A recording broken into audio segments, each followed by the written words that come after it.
மத்திய சென்னையில் போட்டியிடும் பாஜக வேட்பாளர் வினோத் பி செல்வம் புதுப்பேட்டை கோமலாம்பிகை கோவில் பகுதியில் பிரச்சாரம் மேற்கொண்டு வருகிறார். அது குறித்த விவரங்களோடு இணைகிறார் செய்தியாளர் சுப்புராமன். வணக்கம் சுப்புராமன், விவரங்கள்.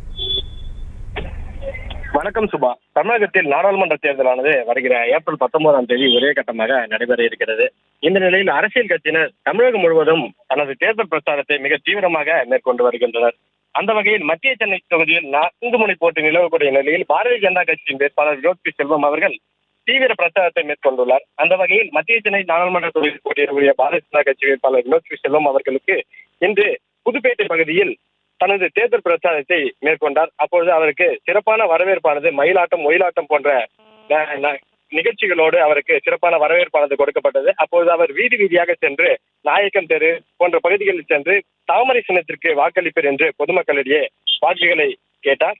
அதன் பின்பு கூட்டணி கட்சியினருடன் சேர்ந்து அவர் சென்று தாமரை சின்னத்திற்கு வாக்களிப்பர் என்று பொதுமக்களிடையே கேட்டுக்கொண்டார்.